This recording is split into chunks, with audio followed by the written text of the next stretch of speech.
You're in the 06010.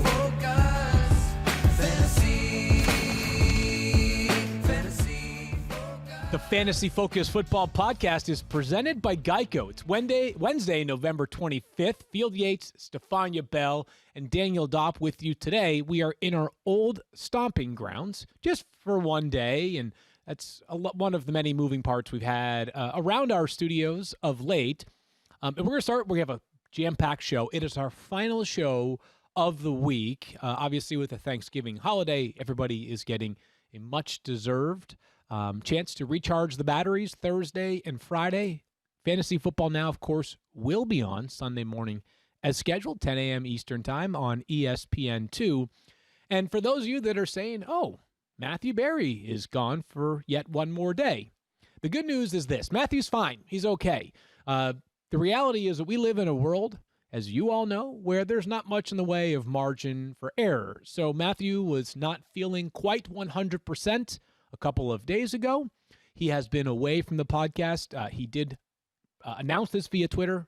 He has not tested positive for COVID-19. That's good. So he is just not feeling himself. And out of respect for everybody, Stephania, we're all taking, as they say, an abundance of caution. You know, we talk about football on this podcast, and I think we should give Matthew credit for really we're setting the example of how football is doing it. Right. So you might have an illness that is not COVID, but you do not come into the facility.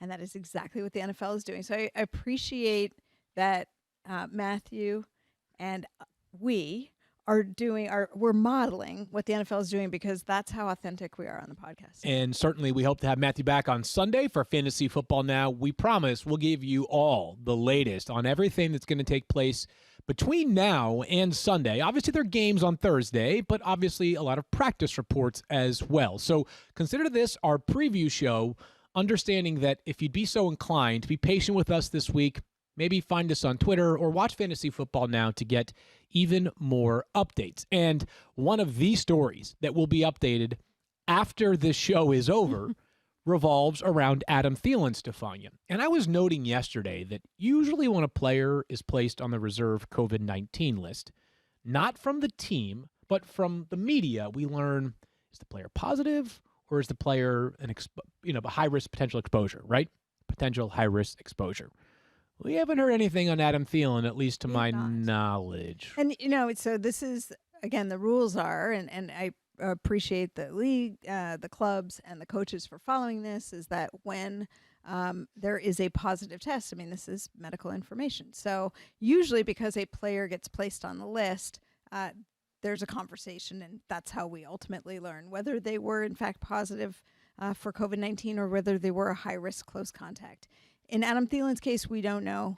So here's what we watch. We watch for the 5-day measure, because if you are a high-risk close contact and you continue to test negative for COVID, after 5 days, you can return to the facility. Right. So 5 days from Monday, which is when we learned of the positive test, would be Saturday. Now, sometimes a player could return a little sooner because it has to do with the last exposure to the person who is positive. Correct. So if that exposure happened prior to Monday, it could be sooner. So essentially it becomes a day-to-day watch. Reporting has been that Adam Thielen had one positive test and then one negative test, which could contribute to why we haven't gotten more clarity. Maybe he is looking for clarity himself. I will tell you that in that case, when there is a positive and a negative, they have to determine. It's called presumed positive, and so you go forward with more testing. Okay, so we'll figure out more on Adam Thielen maybe as soon as today. So if you're listening to this podcast and it's Thursday and we already have the update, our bad, and happy Thanksgiving. What do you do, Field? Yeah, if he doesn't play. Right? You don't have the ability to wait. Like Stephania said, if we don't know until Friday and you've got guys that you'd rather play, there's a whole lot of good Thursday wide receivers. Yeah, so here's what I would say, Daniel. It's a fair question, right? And hopefully we have clarity before Thursday at noon when the games kick off, 12:30 actually, that if you are choosing between Adam Thielen and like a really, really good option on Thursday, it's okay to make a decision there. I think, speaking generally, if we haven't learned by 12:30 on Thursday that Adam Thielen tested positive and there's still a chance for him, I would roll the dice with keeping Adam Thielen in my lineup. And if I have to pivot on Sunday, I'll pivot on Sunday. I know that's not going to be a one-size-fits-all decision for everybody who rosters Adam Thielen, but this is 2020 where we have to deal with different dynamics than we have at any other season. And there's a perfect example of if you want to roll the dice on Adam Thielen, knowing we might not know by Thursday, make sure that he is in your flex spot so that you have as much flexibility for that Sunday and Monday lineup as you have. Excellent point there by Daniel. Another COVID-19 update, and I'll just spell it out. The Browns announced about 10 minutes before we went on the show that another player has tested positive for them. They have now shut down their facility for the day. This is how it works. You find out a player positive, you typically shut down the facility, contact tracing ensues. No jeopardy right now as it pertains to their game on Sunday against the Jaguars, but we know that we have to monitor these things closely. We're learning that in Baltimore. We'll talk about it in just a little bit. Again, all the clubs are now in the intensive protocols automatically, so even prior to this. So the good news is that hopefully this means there will not be associated high-risk close contacts. Let's certainly keep our eyes on that one. Of course, we know Myles Garrett, who we don't know that he tested positive, was on the COVID-19 list, and last week was feeling unwell, out for Week 12 for Cleveland. Let's get into some injury updates, Stephania, and usually we hear about game-time decisions on Sunday. I think we may have learned of one like on Wednesday or Tuesday of this week regarding Julio Jones. Yeah, for some reason, I am drawing a blank on Julio Jones. I'll tell you. Here's what Raheem Morris said. Yeah, Raheem Morris, the head coach of the Falcons, said on Tuesday, we're going to take this one all the way up to game time. And, you know, I'm glad you pulled me in on that. This is, if anybody could see my notes, they're all scrunched all together really tiny. And so I was lost on my Julio Jones notes. But, yes, game time decision, which if you roster Julio Jones, you're actually really in familiar territory here because this is often how they play it with him.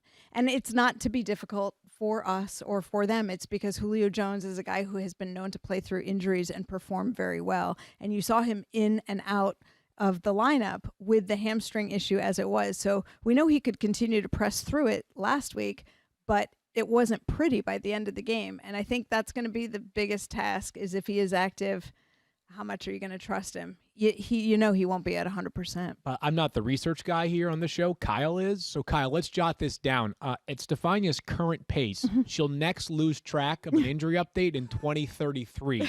13 years on the podcast. So we finally have stumped the Schwab. In this case, we've stumped Stephania. A bunch of Thursday games. And by the way, Daniel, the Adam Thielen conversation is the same thing as Julio here, right? Yeah. So I would just take that logic I just gave you with Adam Thielen and apply it to Julio. I don't know that it's fair to call Adam Thielen a game-time decision. In a sense, though, he sounds 50-50-ish. Uncertainty with games on Thursday where you're going to have to make decisions. Right. And you may not have the answer on the other players. Speaking of Thursday, there are plenty of injury updates for games on Thursday, 3 of them. And a reminder, Lions game first, then Cowboys. So Lions, Texans, Cowboys, Washington football team, Steelers hosting the Ravens Thursday night. And for now, just keep that in mind. For now. Let's talk about that Steelers game, though. Stephania, Juju Smith-Schuster, we finally figured out what it was that he was dealing with from Sunday. Yeah, so originally it was called a toe, but now it's foot. But we were talking about the fact that he stepped on the penalty flag and seemed to roll his ankle or twist it. In any event, he was limited on Tuesday, listed as a did not practice on Monday. It's not really... It doesn't really look like he's threatened to miss this game. But again, with these guys, you want to rest them early in the week so that they are available. Just want to note while we're on the Steelers, Roethlisberger was added on Tuesday as limited with a quad, but I don't expect that to be an issue. That's a fiduciary responsibility of the Steelers, and for Ben to appear on the injury report a minimum of 13 weeks a season, and still usually play through those injuries, by the way. For the most part. Kenny Galladay for the Lions, Stephania.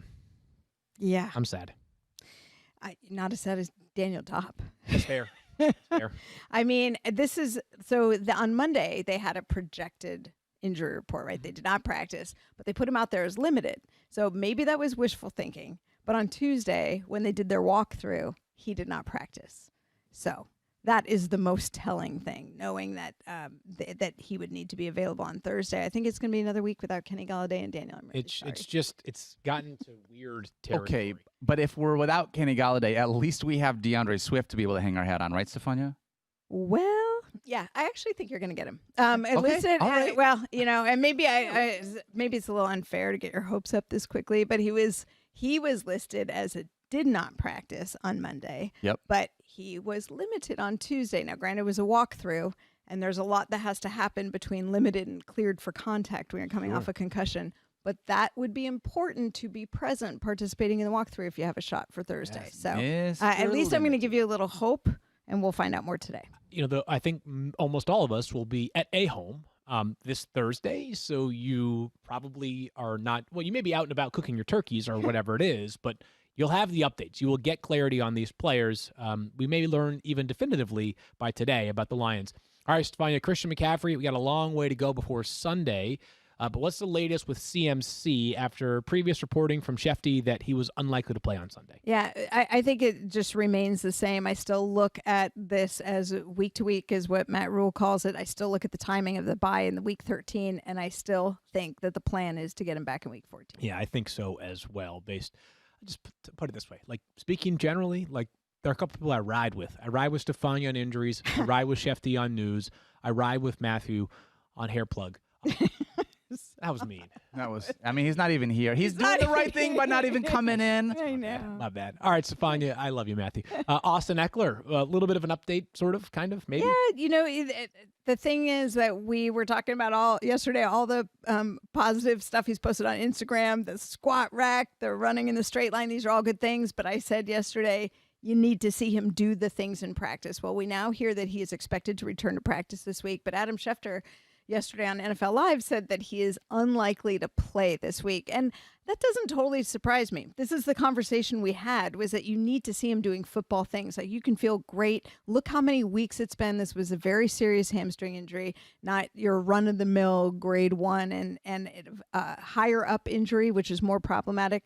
So they want to see him doing more football work in practice before they put him into a game situation. It's actually very smart on the part of the Chargers. Guys, it's almost December. Like, teams that are out of it are going to have to make business decisions. They're going to be very meticulous on bringing a guy back who is a central part of their offense going forward. That's like just be Justin Herbert and Keenan Allen. They can have 32. They seem to be doing Pitch and just catch, fine. yeah. It doesn't matter. They could have me at running back, and they might still score 30 points a game.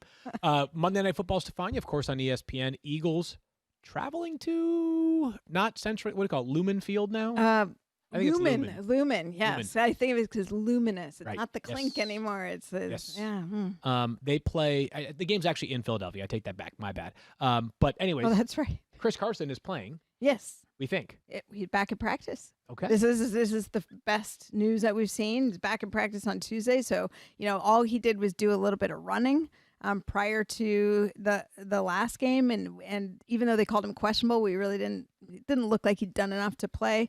But back at practice, which is a very good sign, and barring a setback, Pete Carroll's already said that he's going to play, and it looks to be shaping up that way. The Sunday night game is the Bears and the Packers. David Montgomery, they may have him on the field. They may. The thing is, we don't know if Montgomery's going to continue to progress enough to where they're comfortable having him back. But yes, it does. He is doing better. Tell you what, he is the player that is very difficult to get excited about. But when he's gone, you miss him a lot, right? Because you watch that Bears backfield dissolve into basically nothing that was useful in fantasy football. Myles Gaskin, Stephania, has been on IR with an MCL issue. How close do you think he might be to a return? Yeah, and actually this particular injury we've talked about, when running backs come back too quickly, they struggle. Alvin Kamara was a prime example of somebody who tried to do that last year, and it was really problematic for him for a few weeks. Myles Gaskin went on injured reserve with Brian Flores saying at the time that he would miss a minimum of 3 weeks. And Brian Flores again now being non-committal as far as Myles Gaskin being available this week. And I just don't see it happening. I think it's going to be another week before you see him. Savon Ahmed, the man in that Miami backfield until further notice. All right, Stephania, we need some good news in San Francisco. A couple of updates. Yeah, we could, but this maybe some players trending in the right direction, including Raheem Mostert. Raheem Mostert is expected to be back this week. The 49ers, I think going into the bye week, Kyle Shanahan said he doesn't remember ever a team needing a bye week like this team needed the bye week. So Jarek McKinnon, who had a stinger the last time they played, but he's already been reported good to go, and he's going to play.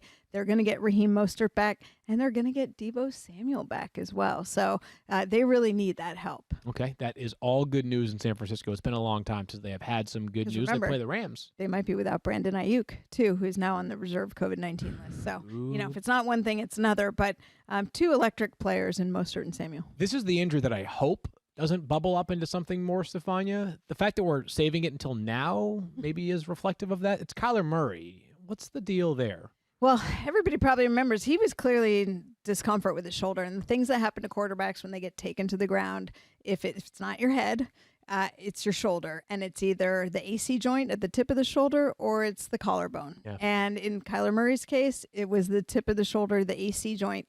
This is similar to what Sam Darnold dealt with, that he came back and finished the game, and then we didn't hear from him for a while, and he's still been having problems with the shoulder. There's a wide range of severity when it comes to AC injuries.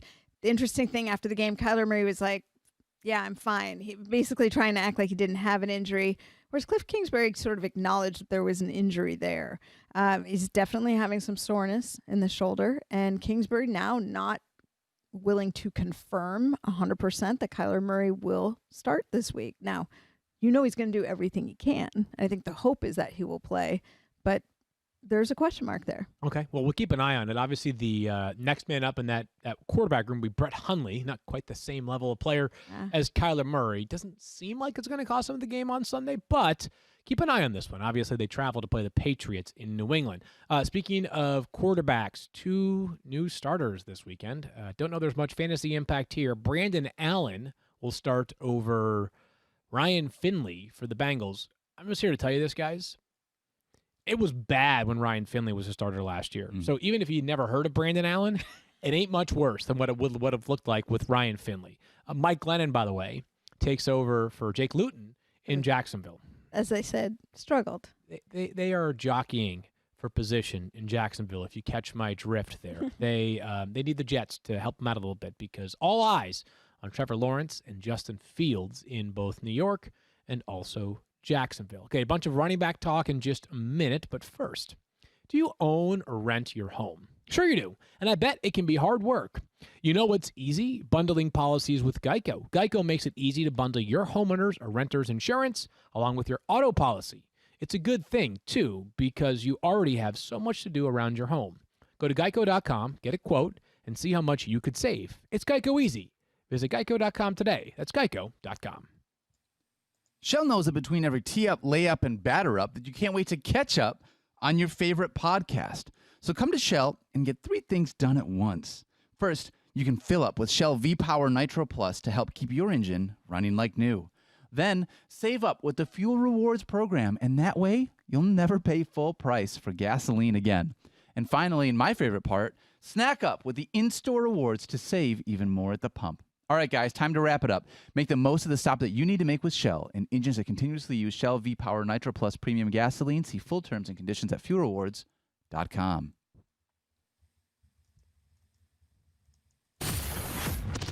All right, so as of right now, and I'm just going to continue to say right now because we're taping this, it's 10:18 by my watch, Wednesday morning. Steelers-Ravens game on as scheduled for Thursday night. Adam Schefter has noted on Twitter and on TV that if the Ravens continue to have more positive tests, the league might have to make a decision here. As of right now, as Dan Graziano and others have noted, that it's still possible the Ravens could travel the day of the game to Pittsburgh. The Patriots did that earlier this year when they went to Kansas City. Obviously not ideal, but pretty quick trip at least from Baltimore to Pittsburgh. Can't be more than an hour and a half on the flight. Anyways, I say all that to note that let's hope the game is still played on Thursday. The league is determined, as we know, to play these games on time. That brings us to Gus Edwards, who we talked about yesterday. And Gus Edwards is the next man up amongst the Baltimore Ravens backs, as we know that both Mark Ingram and J.K. Dobbins are on the reserve COVID-19 list. Consensus rank is 27 for Gus Edwards. It's sort of exciting, Stephania, only because, I mean, it stinks that the other guys are now on the COVID-19 list. But Gus Edwards is one of those players that we've seen, like, he continually checks in with like 13 carries for 65 yards in the box score. I'll be interested to see what it looks like for potentially 20 touches. I know, and we started to talk about this yesterday, but I think it's interesting that the week that he had really his best production was against the Steelers, and that was week 8. He had the most carries of the season that he's had with 16, the most yards of the season with 87, and a touchdown. Mark Ingram was out that game, but still, this was a very productive game for Gus Edwards. So I actually think you're going to see more running production on Lamar Jackson, but I also think you're going to get a decent showing from Gus Edwards. Yeah, let me just quickly spell out what it's going to take. So Gus Edwards is ranked 25th for me. So he's a legit flex option at running back. Gus Edwards, if he gets 16, 17, 18 carries, I expect the line to look something like 17 carries for 70-some yards, right? And if he gets a touchdown, he cashes in. I know I've said this a bunch on the podcast, but Gus Edwards runs straight in a line, and he's really hard to bring down, but he just runs straight in a line. They're not going to run a bunch of football. Yeah, and he protects the football. He, as we noted, he has gained more. He has more 5-yard gains on the ground than any other back over the past 3 years. He's gained yardage on 89% of carries, the highest clip of any player since 2018. Like, what he does is pretty limited, but it's also pretty effective. So I think what's interesting to watch for this game, especially as we've told you, the Ravens play next Thursday as well. So there's a chance this is a 2-week dynamic. I think Gus Edwards is going to be a flex ranking for me in both weeks. I'll be very interested to see what happens with Justice Hill, a guy who's all sorts of shifty. He's played on special teams for the Ravens. Will he get any involvement whatsoever? If he does, maybe, just maybe, he creeps onto the deep league flex radar next week. Let's get into our touchscreen now as we talk about some of the running back duos that are now in play for fantasy every single week. And it's going to be pretty simple. You playing them or you're not, in or out. And we'll start in Washington, Stephania, and I'm just going to ask you about Antonio Gibson. The brief injury update from earlier this week. Had an ankle issue and wasn't practicing. And I think yesterday I said these guys who play Thursday, you're going to see a lot of like little to no work if there's anything going on. But my understanding is that Antonio Gibson, a little beat up, but he will play. Okay, good. And I'm going to put him in the in category. He is a top 15 running back option for me, is Antonio Gibson. If I can only get my fat thumb to put work. Come on. You're going to do this, Antonio. Give it 1 second. I promise it'll make it work. Fat thumb in it. Yeah, I'm sorry. I didn't mean to do that. It's all right. We should have had Matthew do this segment. He's always so good with technology. That's really true. Would Well, you like me to touch the Yeah, touch screen? right. I'm going to make this work. I'm going to make this work. So, come on. That's all right. We can keep moving ahead, and we'll get it figured out, Field. Okay, so Antonio Gibson cracks the lineup for me this week against the Cowboys, who's still not totally convinced this is a run defense that you should be scared of. They did play much more effectively last week against the Vikings, but still not a defense that necessarily scares me. Antonio Gibson has certainly looked the part. Over the past 3 weeks, he's been RB4, by the way. And speaking of players that have been effective recently, who would have thought that the Washington football team would have 2 separate running backs be top 6 options over the past 3 weeks, which is why we talk about J.D. McKissic next. He's sort of the anti-Gus Edwards. He is going to basically get all of his production out of the passing game. I'm still trying to make this work. I'm sorry that I'm being clumsy here. But. I'm going to guess that it's not you. Okay, well, no, it probably is me. So, in any event, J.D. McKissic, he's in for me again this week. As I just said, the passing game usage is so very robust. 45 fantasy points over the past 3 weeks. He's played more than Antonio Gibson over the past 3 weeks. The mitigating factor for J.D. McKissic is simply this. He has 1 touchdown on 93 total touches this season. He's much better between the 20s than he is inside the 20. You know what's been consistent those 3 weeks? His pass catching. The guy who's throwing it to him, that's right. who has been looking for him a lot. So I think that that bodes well for him to continue to be very, very involved. Yes, it certainly will going forward for J.D. McKissic. And let's talk about the Arizona Cardinals running backs. And as we discussed, both Kenyan Drake and Chase Edmonds. So Kenyan Drake cracks our top 20. All 3 of us, or I should say all 3 that I see on my sheet, Daniel, myself, and the ESPN consensus rankings. And what was really useful, Stephania, is that last week he caught the ball a bunch for the Cardinals. He's in, again, for me, if we were to throw the visual back up, he would be in this week for me. And, Stephania, I know that they had a lot of attrition, and obviously it's been a much different year for them. But the Patriots defense used to scare people. It doesn't this year. The Patriots defense just cannot seemingly stop anybody. And so a matchup that frightened you last year, not so frightening this season. Right. And even though it's nice to have Stephon Gilmore back, I don't think that that's going to affect what you want out of Kenyan Drake. Kenyan Drake was a guy we were talking about just a week ago as being virtually absent in the passing game this year and how different that was from last year. But now I think after they've seen that would, to me, incentivize them to continue to use him more in that role. Chase Edmonds still has value alongside him, though, I think. Yeah, I think so, too. I just think that, and I could regret these words right now, is that it seems like if you're going to choose one of these two that has a better shot to score a couple of touchdowns in a game, it's Kenyan Drake because of the rushing game volume, but still have Drake ranked a little bit higher than Edmonds this week. That's across the board. Consensus ranks have him higher as well. Edmonds still a usable flex option because the passing game volume is very, very good. He did find the end zone last week. He did, yeah. And you know what? He's been pretty good. I'm not saying he can't find the end zone. It Right. just feels not like as if one guy's going to get the more carries, he typically would be a better candidate to find the end zone. Think about this. Kyler Murray. Yep. His shoulder is a bit of an issue. How do you think that affects what happens with these two running backs? That'd be interesting. I think that it might scare me a little bit more for like someone like Christian Kirk if like the shoulder is not effective enough to drive the football down the field, but maybe it actually leads to more That's what I mean. short throws. So it could actually benefit the running backs in a weird way. Both of them. All right, so let's get to the Broncos who, sorry guys, this is not the week that I want to play a Denver Broncos running back. The Broncos, starting with Melvin Gordon, face off against the New Orleans Saints. Yikes. I had Kyle look this up because Kyle does that kind of stuff, and he's really smart. The Saints have not allowed a 100-yard regular season runner since November of 2017. That's 3 years. I was trying to do the math there. That's a long time.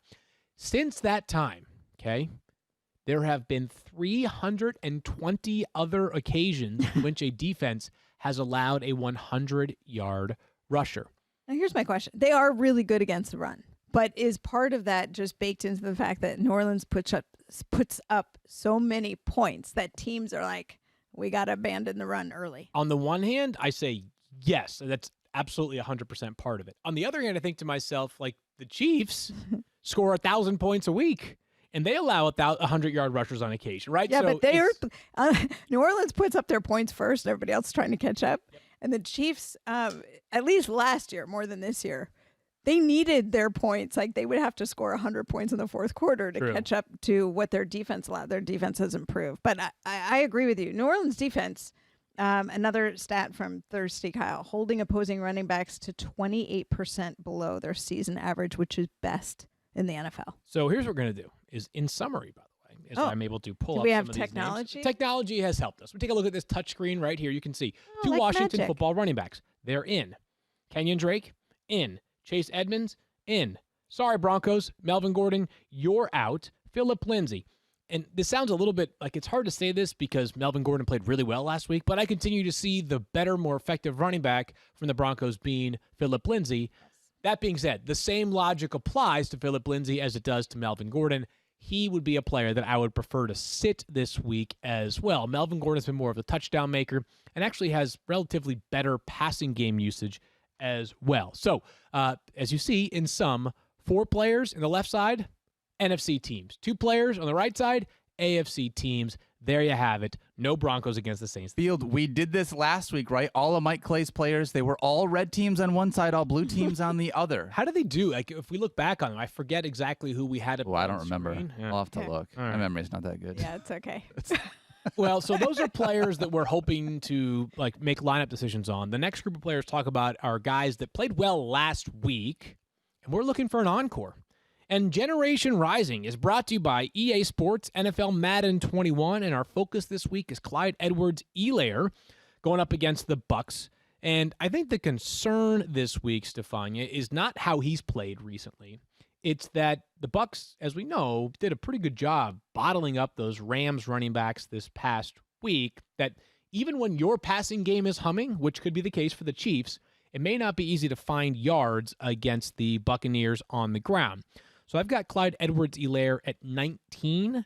He was running back 2 last week. So I do think it's fair to note that he's a little bit lower than we normally have him, but it's still going to be really hard for me to bench Clyde Edwards-HELAIRE. You're not benching him. You're not. It's the. I mean, this is the cologne of the Kansas City Chiefs, right? I mean, what you're fearful of if you bench anybody. Ode to Chief. Ode to Chief. Ode to Mahomes. If you ever bench a Chief, and the chances that they score 2 touchdowns could come back to bite you in the rear. So Clyde Edwards-HELAIRE, volume has been pretty good recently. I know Le'Veon Bell found the end zone last week.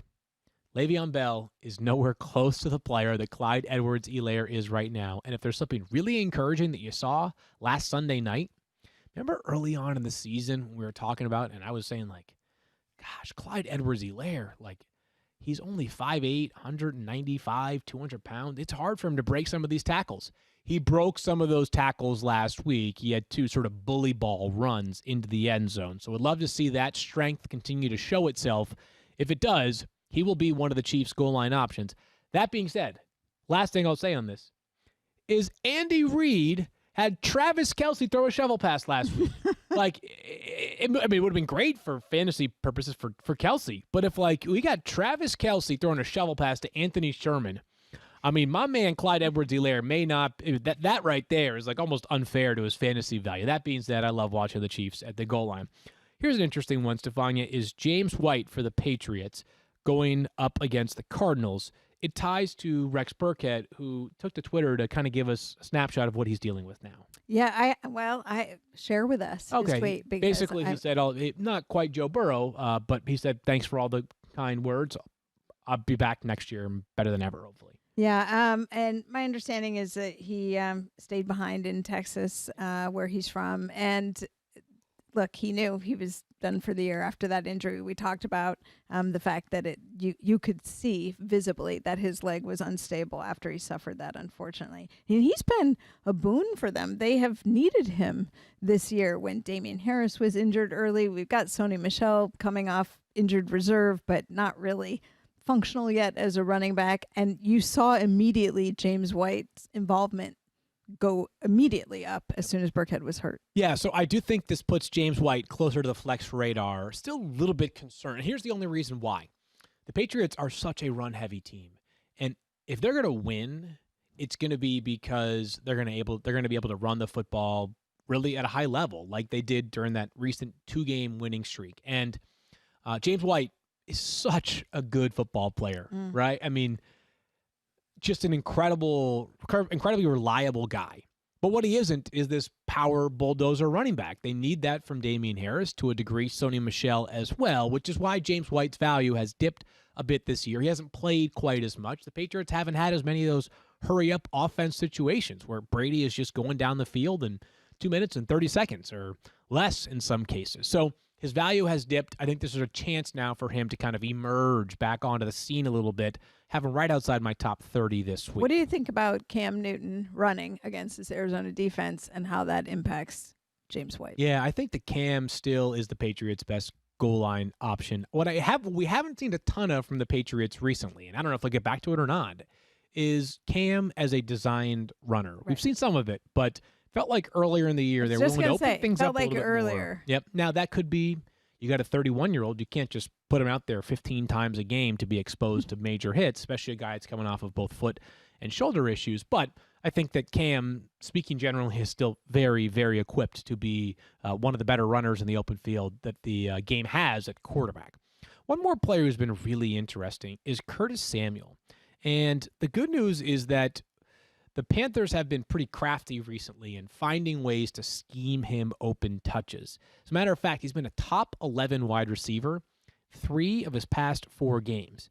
If Christian McCaffrey doesn't play on Sunday, I feel even better about Curtis Samuel's outlook because he has gotten some looks as a running back, specifically during Christian McCaffrey's absence. It always makes me a little bit nervous because, again, volume is sort of the key to unlocking the greatness of Christian McCaffrey. 7.5 touches per game, which is good, but if 4 or 5 of those are a carry, 2 or 3 catches is not great, right? Does it matter to you if Teddy Bridgewater is playing? You know what? After what I saw from P.J. Walker last week, I don't want to totally nuke the value of someone like Curtis Samuel based off of quarterback play. You think Teddy plays?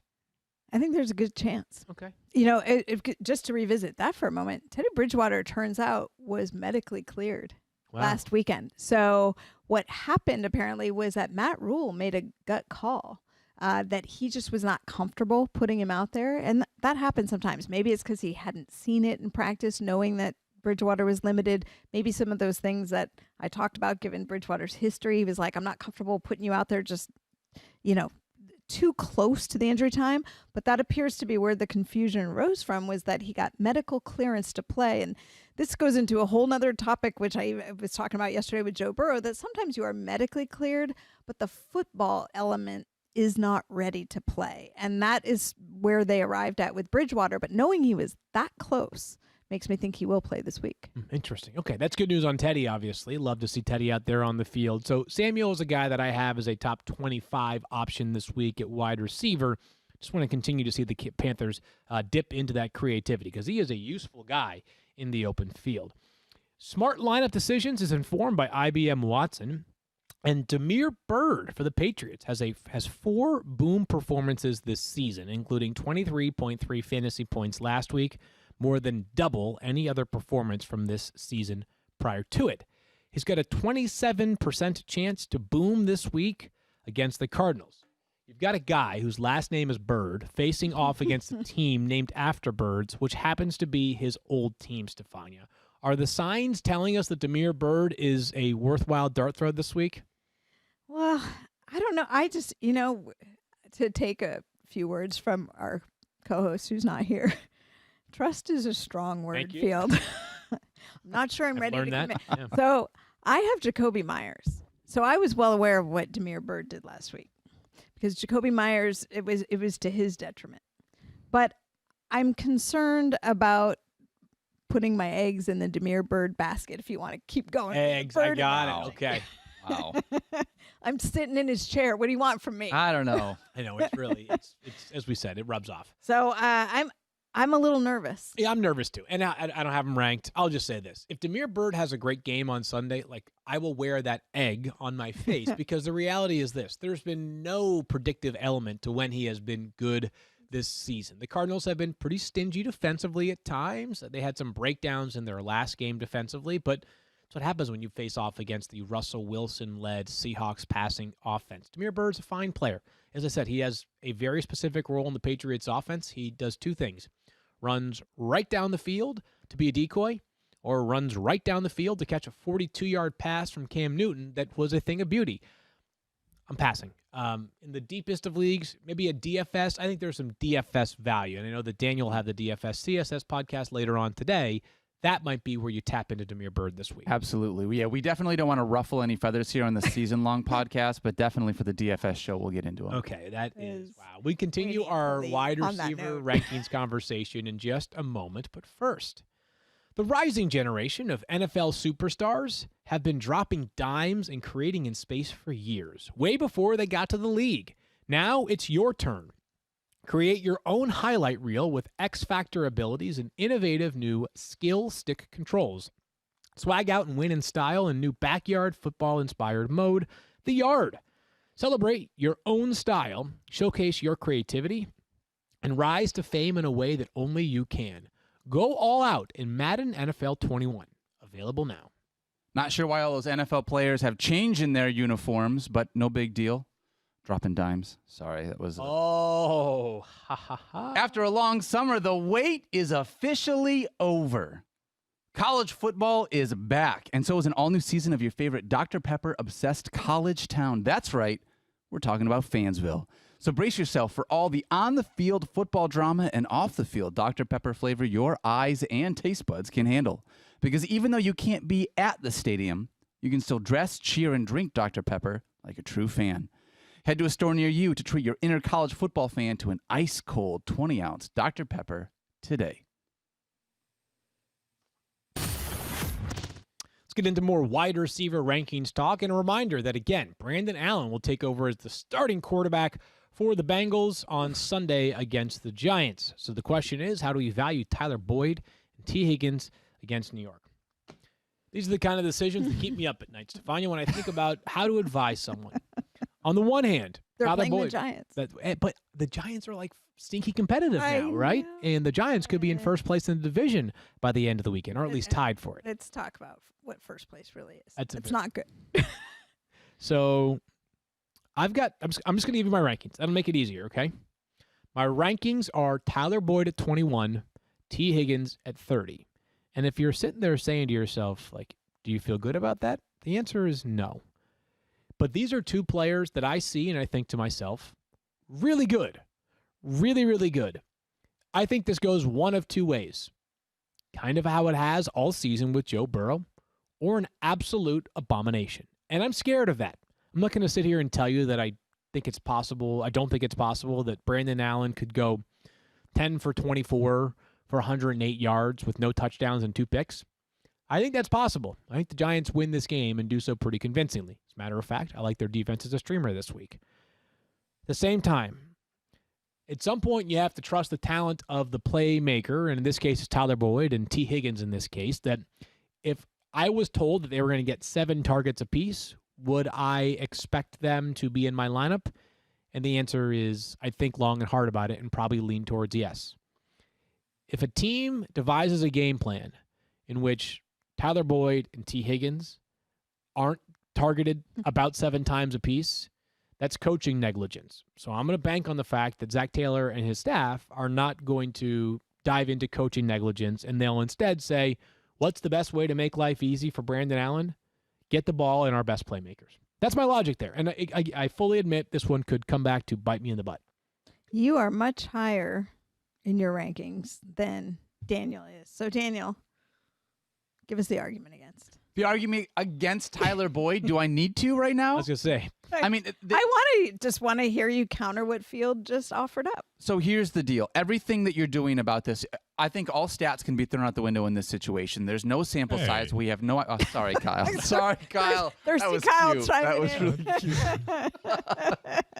But there's no sample size. We literally have no idea. So yes, while Tyler Boyd is obviously, in my opinion, the number one in that offense and someone that he should look to and look to often, like Field said, there is obviously a chance where he goes 10 for 27 and everybody on that team is a bust this week. So if you are looking at, like, this is one of those situations based on the Thursday games, right?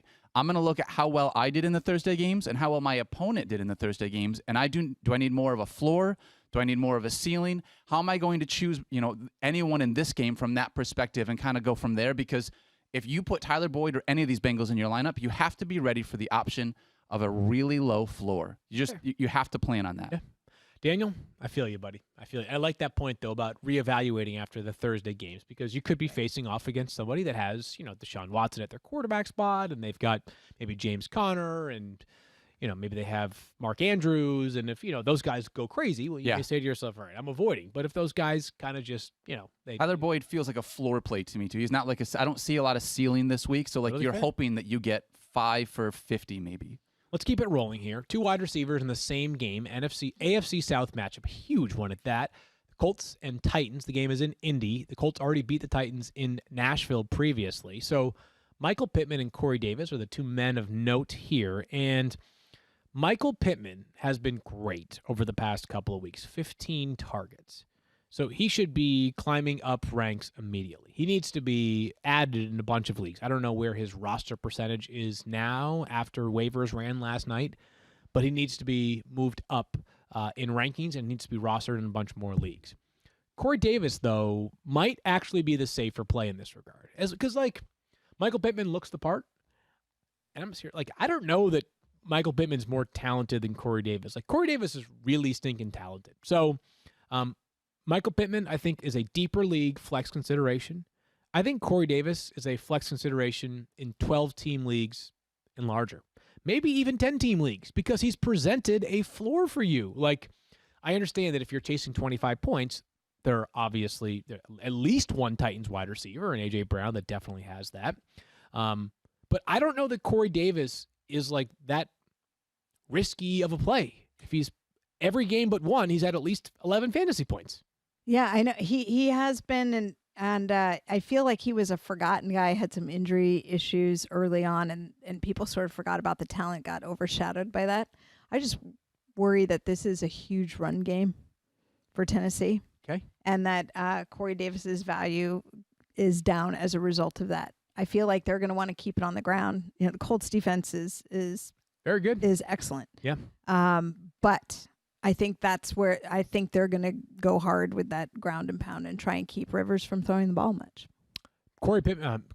Michael Pittman was added in 27% of leagues last night. So he's up to now 34% rostered. If I were you and you have rolling waivers, go grab him right now whenever you're listening to this podcast. I do like the upside there for the rest of the season.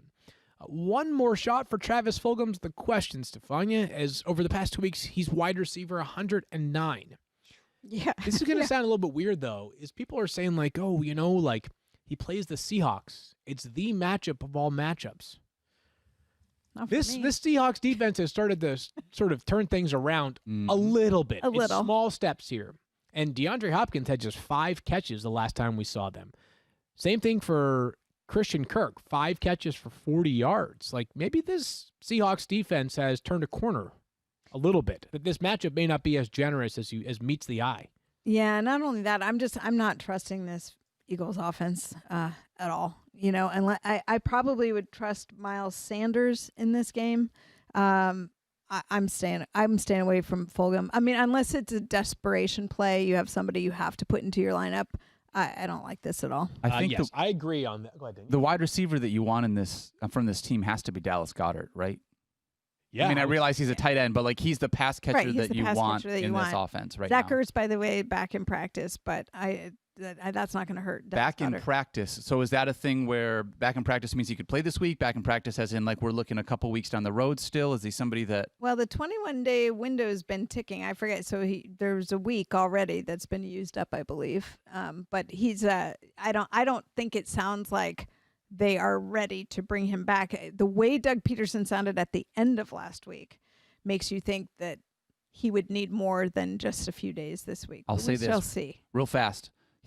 Zach Ertz is available in 42% of leagues. He is IR eligible. So if you have an IR guy, somebody that has already been out for a long time that you know is not coming back, drop that player, add Zach Ertz because he could have end of the season use for you for sure. By the way, he has a ton at stake personally, Zach Ertz, because he wants a new contract and he has been hurt and he was very limited production-wise. Let's not forget, the Eagles are fighting for first place. so you know, when they can get all their weapons back, they even got Alshon Jeffrey on the field. Why can't the Lions and the 49ers be in a division like that? You know what I mean? No, so true. By the way, so my close the circle thought on Travis Fulgham. I'm benching him this week. I'm not dropping him.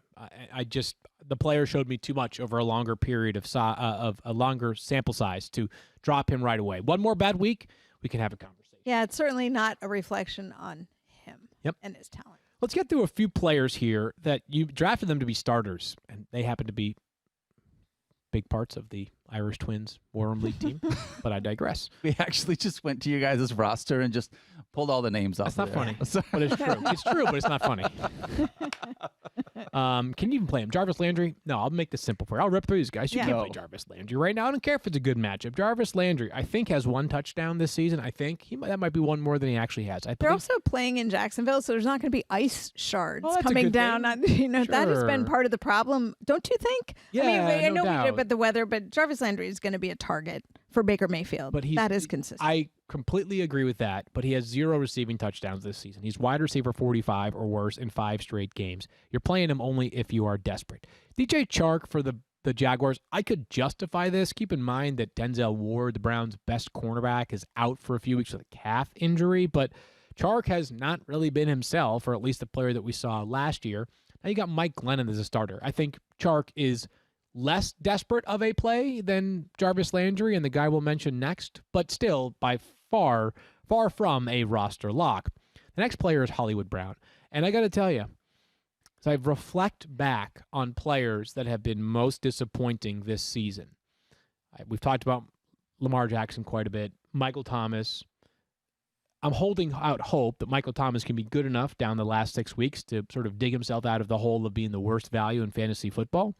But Marquise Brown is up there because the thing about Marquise Brown that's different than Lamar Jackson and also Michael Thomas, is that we were telling you, like we, the fantasy football community, were saying, like, get on the bandwagon before it's trendy. That's how you win fantasy football, is that you draft Marquise Brown before he's Marquise Brown. You know, as a rookie, you drafted Odell Beckham before he was Odell Beckham, right? No, he is completely disappointed. He's invisible in this Ravens offense. And I got to point out, because our producer, Matt Harrington, was like, I love this graphic. So for those of you who are watching, if you look below, you can see 0 fantasy points. So it's wide receiver. There's no number next to it. Yeah, He's just tied with wide Wes receiver Welker last week and WR. Calvin Johnson. Like, yeah, no number. And that is, I laugh, but it just is a reflection of how shocking this is, what you're saying, compared to what his projections were. Has anybody fallen farther in terms of our wide receivers from preseason projection to not even on the board? I don't think that we have seen Hollywood bomb this bad since Crocodile Dundee 3. Wow. And I got to give it up to DJ Gallo, because we used that joke on the fantasy show. DJ Gallo was the originator of that, but it was just too good not to share on here. So good. Well done. Bravo to you. So, yeah. DJ. Shout out to DJ. Of those 3 guys we just mentioned, the only one that I could see myself using would be DJ Chark. It would have to be, again, like I would have to be down to my last options here to be playing DJ Chark. All right, how about a few players that were bad last week and whether we think they can bounce back this week? We'll kind of go back and forth here. We talked about them yesterday in some form or fashion. So, Stephania. I just going back on your 3 there, I would use Jarvis Landry.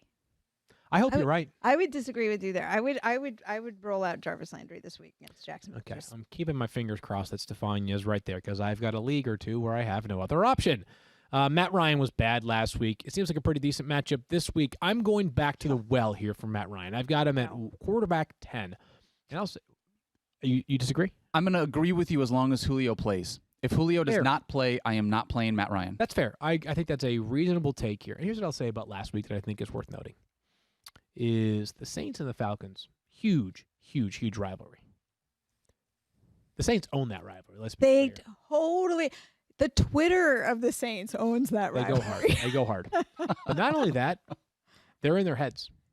They're in their heads right now. So true. It's so true. What I would love to do, they would not like a 30 for 30, but there's got to be like something on this, because do you remember the thing with the airplanes? The whole that whole thing. There's a lot that goes on there, and it's like kryptonite. I'm telling you, for Matt Ryan, right? They are in their heads, which I think is part of the reason why. And beyond the fact that Julio got hurt, and beyond the fact that he got sacked 8 times, but they're in their heads. I think a big bounce back week is ahead here for Matt Ryan against that Vegas Raiders secondary. You know, Todd Gurley, we've got him as a top 20 running back play. Again, he has been touchdown dependent this year. As we said yesterday on the show, the thing is that he has been the best touchdown maker for 5 years in the NFL. I think they move the football effectively. I think that Todd Gurley has a big day, big enough day, I should say, on Sunday to justify starting him. And same goes for Hayden Hurst, man. Like, he's 8th in our consensus ranking, same place that Daniel and I have him. Here's the deal. It's not necessarily what you are seeing in terms of the matchup play against the Vegas Raiders. It's that he's a good player. He's seen a red zone target in 3 straight games, and the tight end position is incredibly hard to find players at. So, yes, I'm in on Hayden Hurst bouncing back this week. So, Alvin Kamara is really interesting once to find, and not in the sense of, like, are you benching him? Are you not?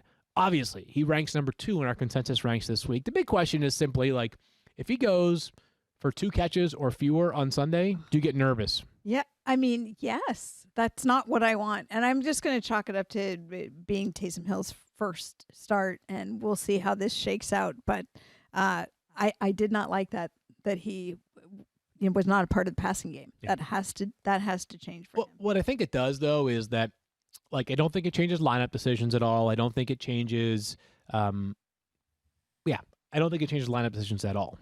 What I think it does, though, is let's say this Taysom Hill situation, maybe if this passing game volume dramatically changes and Taysom Hill starts for 5 weeks, like, Alvin Kamara could carry you through at least 1 or 2 playoff rounds this year. If he's only seen 2 or 3 targets per game, he can't. Because they have Latavius Murray, they've got a hammerhead back at the goal line. Like, that's what I think it does. Taysom Hill. That's right. They have Taysom Hill himself. Touchdowns himself. So that's the part that is, again, I still love Alvin Kamara with my whole heart, and I'm still starting him in every league.